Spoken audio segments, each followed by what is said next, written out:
Hello, everybody, and welcome back to the HerStoryTV and the HerStory podcast. This is Getrude Matshe here in beautiful Melbourne, Australia. And today I am graced with the presence of yet another fascinating guest. Welcome, welcome, welcome to our tribe. Please tell everybody your full name, where you're based, how old you are, and share your story with us today.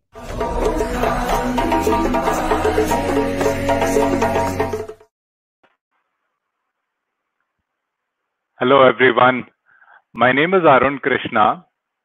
I am based in Pune, which is a city in the western part of India, and I'm 42 years old. So to give you a little bit of my story, I work in supplier management for a large multinational bank, and just like everyone else, or just like many people I should say, in a similar phase in life where we are in our 40s and we've been working for about 20 years, we tend to be a little negligent of our health. And I was sailing in the same boat. I also come from a family of diabetics where my mother, my father, both my grandmothers are diabetic. And I sort of took it for granted for a long, long time in my life in terms of my health. I used to eat whatever I wanted. I would eat whenever I want. I wouldn't really be too concerned about what I ate, when I ate, how much I ate, etc. But then there was a bit of a shock in store for me because 4 months back, I got diagnosed with very high diabetes. If you know your numbers, I was at an HbA1c of 13.1 and my fasting blood sugar was 313 and my postprandial blood sugar was 383. So they were quite bad numbers, and even my triglyceride levels, my lipid profile was really bad. My triglyceride levels were 574. So I was basically told by the doctor that you have to do something about this urgently, and I was put on a bunch of medications. Eventually, I discovered the Twin Health program for diabetes management. And through that, as well as through some other things that I added by reading, by watching YouTube videos, by learning about my condition, I was able to effectively reverse my diabetes. I have an A1C of just 5.2 now. And I was also able to reduce about 20 kgs of weight. And since then, because I saw so many people like me are unaware of this condition, I've sort of made it a mission for me to spread awareness about this to more and more people. So that is where when Getrude invited me for this, I took it as an opportunity to come and speak to all of you. So back to you, Getrude. Man, so, we take our health for granted a lot of times. You had ample warning, the diabetes was in your family, and you were relaxed about it. We're all like that. I had a father and a mother who had high blood pressure, and I ended up finding myself at the age of 49 collapsing with congestive heart failure. But you have managed to reverse this in a very, very unique way. And I know that a lot of people right now are struggling with their weight because of COVID. We're not as active as we used to be. Tell us a few things that you did that help you lose those 20 kilos. Yes. So let's begin with where I started this journey. So where I started this journey is I was pretty much carbohydrate addicted. I used to make pastas at least twice or thrice a week. I used to eat a whole lot of rice, 3 meals a day. I used to eat a lot of different fried foods. So in India, we have our love of fried food. So anything from potato chips to we have different fried foods made from gram flour. I used to love all of those things. And I also had a lot of love of pizza. So I used to keep making a lot of pizza. Almost once a week, I would try to make pizzas, and then all different types of dishes out of wheat flour. Also with that, I was consuming a lot of sugar because with my coffee and tea, of course, I was having sugar, and also I was having a lot of sweets and things like that. So no real control in terms of any of these things. And throughout my life, I have been somewhat overweight, especially after my college days. when I started putting on weight during my working days, it gradually increased to about 100 and odd kgs. And then in 2014, I had a slip disc. So that resulted in quite a bit of weight increase because I'd become sedentary for a while. That weight never really went off even when I maintained an active lifestyle.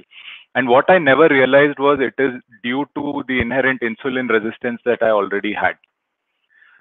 So what I did in order to change, so to begin with, like I spoke about the Twin Health program. So they put me on a quite tight regimen of the ketogenic diet.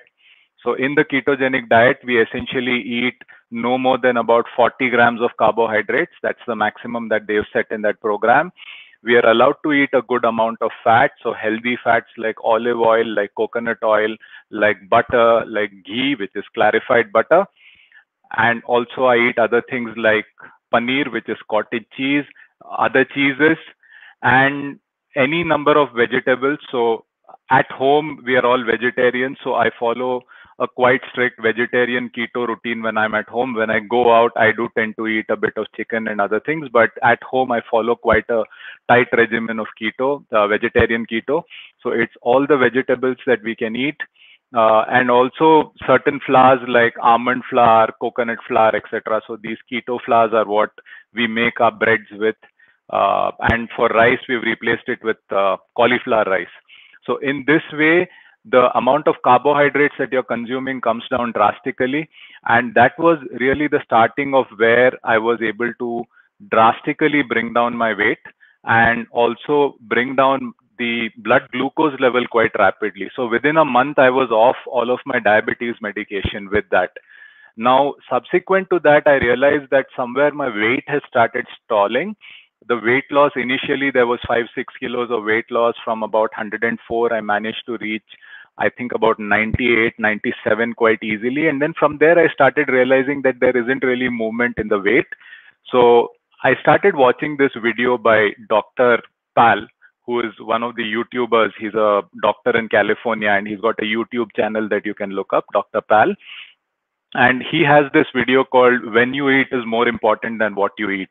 And that was an eye opener for me, because until that point, I had never really explored this thing called intermittent fasting. And from that video onwards, I started following people like Dr. Jason Fung, Dr. Eric Berg, Dr. Sten Ekberg, etc. And as I followed them, I understood more about how fasting works. I added intermittent fasting to my journey to begin with, which is about, I began with about 14 hours of fasting in the day, which means I was ending my eating at about 5:30 p.m. in the evening. Gradually, I pulled that back. I eat my last meal of the day now at around 3 p.m. in the evening, and I eat the next day again at around 11 a.m. So effectively, I'm fasting for about 20 hours a day. And the meal that I eat is quite filling and quite nutritious, so that helps me stay energized throughout the day. And I also have added 1 day of extended fasting in the week, meaning on, let's say if I'm fasting on Friday, then on Thursday, I will end my eating at 3 p.m. And again on Saturday, I will eat at 11 a.m. So that means that you've added about 44 hours of fasting to the week as well. So that does amazing things, and that has helped me bring down both my weight as well as my blood sugar. And that is where I've been able to also get over my insulin resistance and overcome diabetes. So this is a routine that I've discovered is very sustainable for me and something that I can continue to hold on to. Thank you. What an incredible journey. Now, you've prepared a PowerPoint, which I really want to share, because they say that a picture tells 1,000 words. I'm going to see if I can share this. And thank you for doing that, because when people actually see your before and after pictures, it is incredible how far you've come. So you talk about the type 2 diabetes reversal. We're going to go through the PowerPoint that you've given me. And I know you've got your disclaimer there that you're not a doctor. So talk us through the PowerPoint and just tell me when to change the next slide. Sure. So like I said, this is not intended to be a medical presentation. I'm not a doctor, but I've had some experience reading on this subject and going through my own journey on how this works and what are the things that need to be done for it. So that's where I put together this presentation, because so many people are actually unaware of this. So let's Fantastic. just see the before pictures. And in the before, you can see I was quite overweight, and the picture on the left is from 2015, and the picture on the right is from last year, November, around this time. It was during the Deepavali of last year. And at that time, I was, I think, around 103, 104 kg. I think in the picture in 2015, I was probably around 102 kg. My weight was never really coming down, and I'd been through yo-yo dieting. I'd been through eating just salad for one meal a day, etc. But I was consistently carb addicted. I love baking breads. I loved making all different types of pastas, and I never realized that might be something that's contributing to it. And then, of course, the diabetes diagnosis that I told you about. And this is, of course, subsequently, the leftmost picture is the most recent. And I was able to bring down my weight by about 20 kgs. And surprisingly for me, and if I can do this, I think pretty much anyone can, because I'm an extremely lazy person by nature. I don't really like to exercise. But somehow this whole thing spurred me on, and I was able to come to this point where my weight came down quite rapidly. So it was around, I think the latest when I checked this morning was around 83 odd.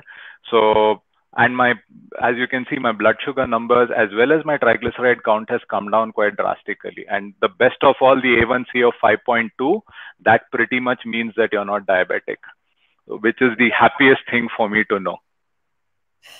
That is just amazing. So Yeah. diabetes is a problem that affects people Yes. all over the world. Let's talk a little bit about diabetes so that people really get their heads around it. Absolutely. So diabetes and insulin resistance is a topic that is very current to the world, especially now after the COVID lockdowns, when people have been at home for a long time.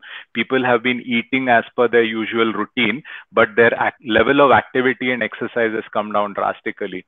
So it means that you have a higher chance of going towards what is called insulin resistance. And what is insulin resistance? To just understand that. So when we eat a carbohydrate rich meal as a breakfast, and then immediately 2 hours after we are eating a carbohydrate rich lunch, and then maybe 2 hours after we are eating a snack with some carbohydrates in it. It could be something made of refined flour, etc. Or you could be having a coffee or a tea in between with some sugar in it. And then you're having dinner again, which is carbohydrate rich with some breads and things like that. It means that continuously in your body, this hormone called insulin is coming in. Now, insulin is a very important hormone in our body because it helps with all types of, it helps to eliminate glucose to begin with. But more importantly, it's also a building hormone. It's called an anabolic hormone, which means it is helping to build things. It's helping to store things. And that's important for us because if you know about our evolution, which we'll come to in later slides, our evolution is where we actually were hunter-gatherers and we wouldn't get food every day. So we needed to eat when we could get food, and then we needed to store that food so that when we have a shortage, that food is available to us. So that's why we store fat in our body. And insulin is the hormone that helps us store fat. Now, when you keep eating carbohydrates, like you can see in that first slide, or in the slide over there, you can see that there's a spike. That red spike is the carbohydrate glucose spike. And according to that glucose spike, you will also have an insulin spike.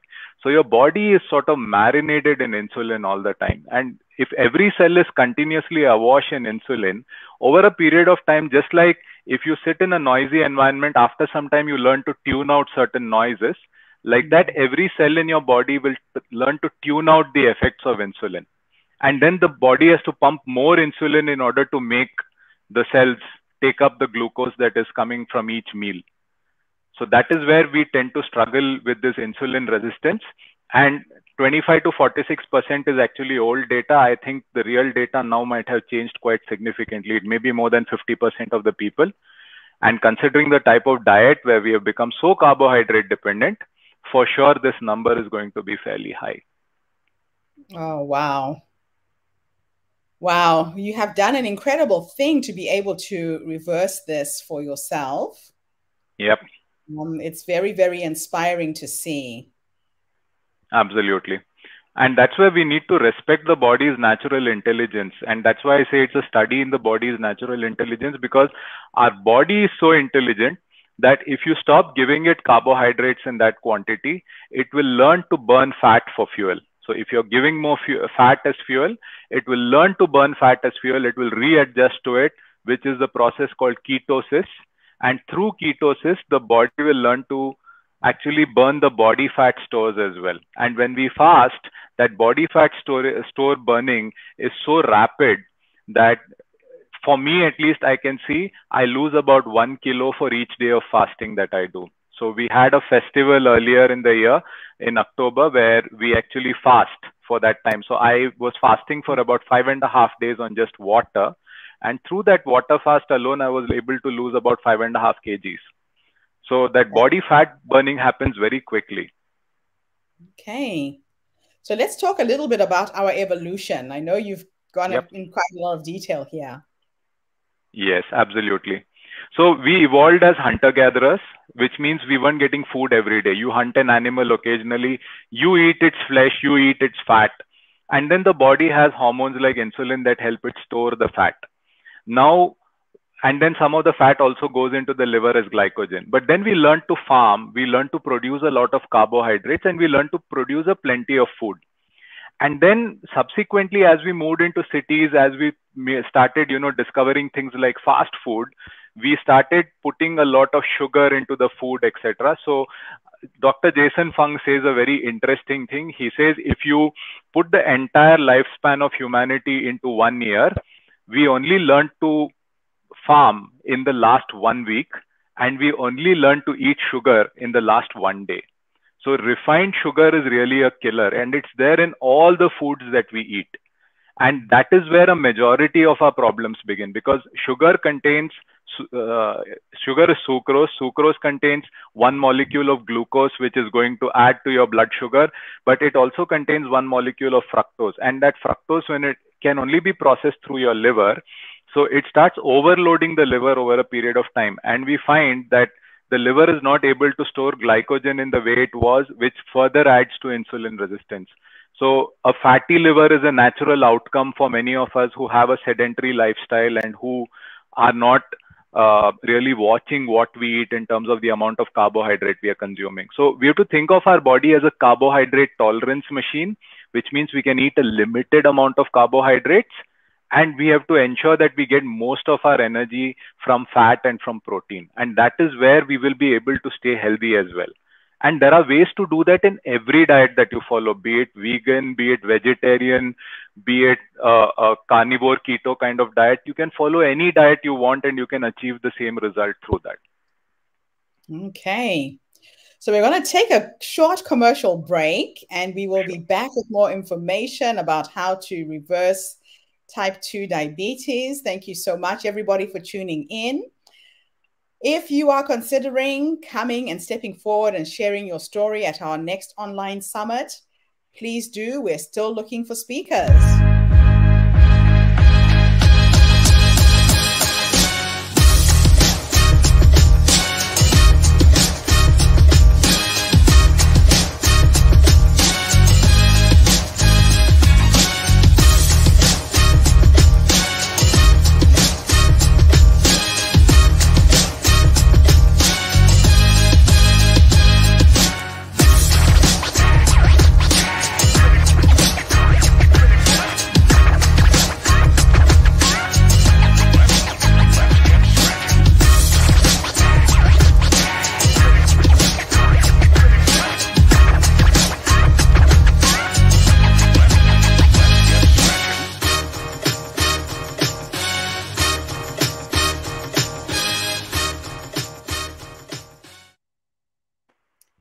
Welcome back, everybody. This is Getrude Matshe here with the Her Story podcast and the HerStoryTV.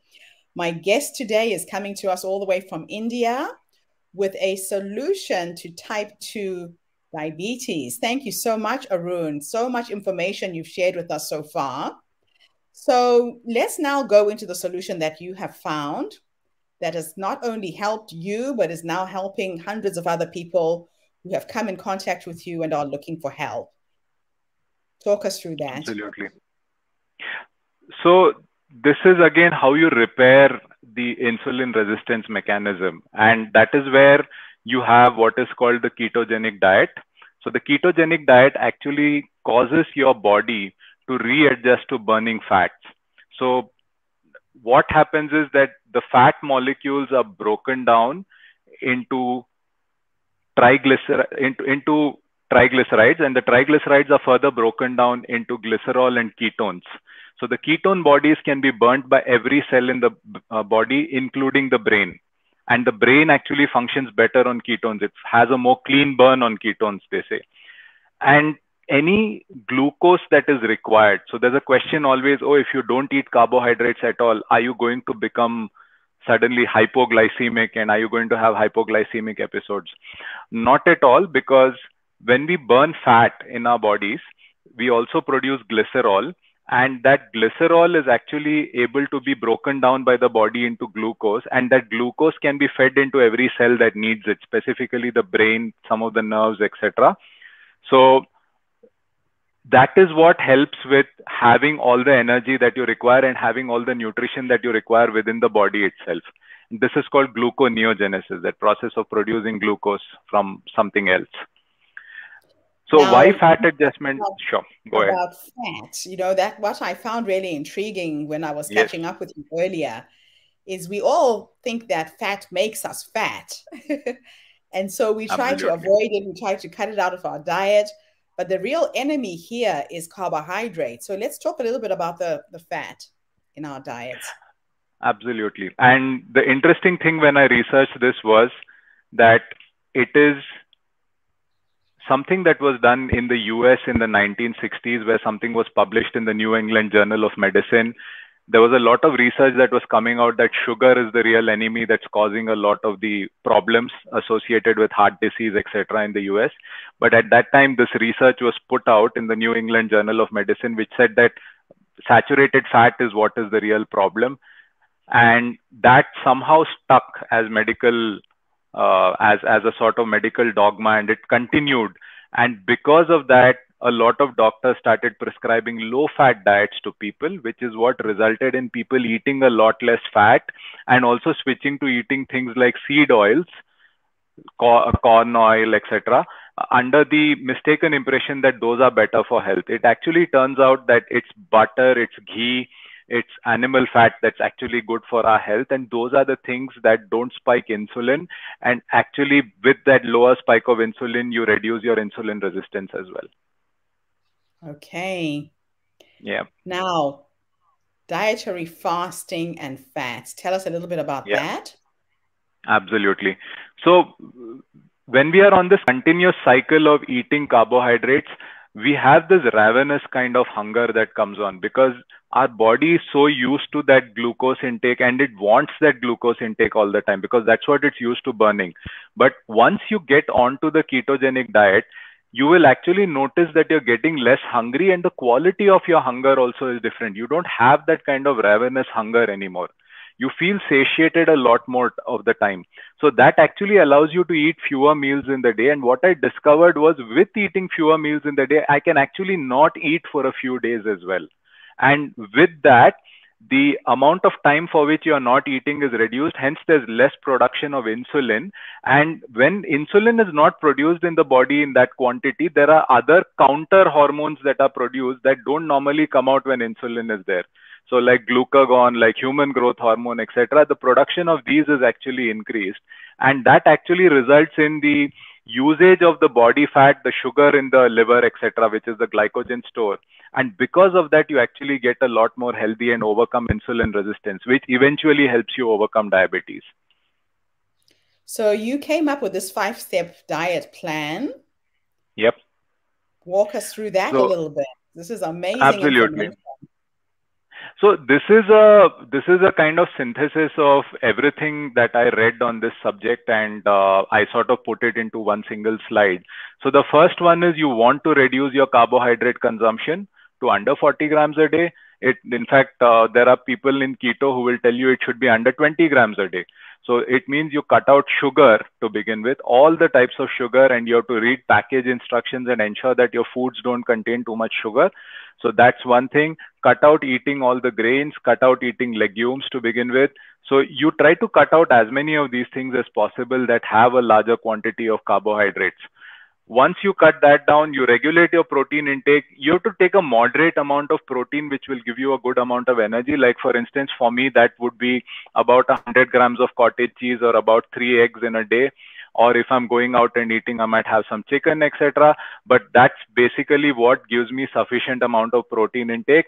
And you need to increase your intake of healthy fats at the same time, which means you have more of nuts, more of healthy seeds like chia seeds, etc. You want to have things like olive oil, coconut oil, clarified butter, ghee, all of those kinds of things.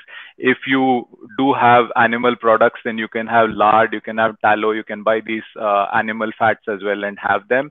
And I also consume a good amount of peanuts because I really love those. What you shouldn't be using is things like margarine, shortening, etc., because those hydrogenated vegetable oils are quite bad for health. That's one. Say that and you eat a lot of full fat products as well, correct? Absolutely. Absolutely. In fact, cut out anything that says low fat, etc., because generally it means that what is actually protective in the food is gone. So you have the full effect of the sugar that will come at you from that food. So it's better not to have any kind of low fat food. And then you consume more of protective foods. That is, you have things like apple cider vinegar, you have things like lemon juice with water. These are all things that will actually help you to improve, reduce the effect of those insulin spikes in your body when you are consuming carbohydrates as well, even that small quantity of carbohydrates. And also you should have an omega-3 supplement. So somebody like me who's more on a vegetarian diet, that omega-3 supplement is really, really critical. So that is something that I have, because we have two fats in the body, omega-3 and omega-6. And typically in the old days, it used to be like a 1:1 kind of ratio of omega-3 to 6. But nowadays, with the kind of processed diet, with, with dairy that is fed extensively with grain and all sorts of antibiotics, the omega-6 is very high in those. And omega-6 is quite inflammatory. So you want to reduce the amount of inflammation. So that's why you have a good amount of omega-3. So a supplement definitely helps there. And of course, the last thing, like I said, add a fasting period. I stop eating at 3 p.m. I also have 1 day of extended fasting in a week, which effectively works out to 44 hours when you add the total number of hours. So you can also follow other patterns that are there, like 1 meal a day, or you can have even intermittent alternate day fasting, which some people do, which is eat anything you want on 1 day and then 1 day you fast. So all of these things help you sort of bring down that insulin resistance and improve your chance of getting over diabetes. Fantastic. Wow. Thank you. Thank you. Thank you so much for all of your insights. Absolutely. Amazing what can be done when somebody wants to reclaim their health. You know, they say that your health is your wealth. Unless you're not feeling good, there is no way you can go to work, earn a living. So thank you so much for coming and sharing your story with us today. Absolutely. Thank you to everybody who has tuned in. Like I said, we meet some amazing people, amazing guests who not only change their own lives, but then they go out and try and help other people who are struggling. So we have Arun's email scrolling at the bottom of the screen. If you feel you need some support, you need some help, please get in touch with him.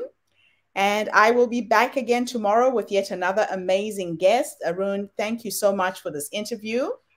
And bye for now, everybody, wherever you are in the world. Remember to register for the Her Story Online Summit. See you there on the 20th to the 30th of November. Thank you, Arun. Thank you so much.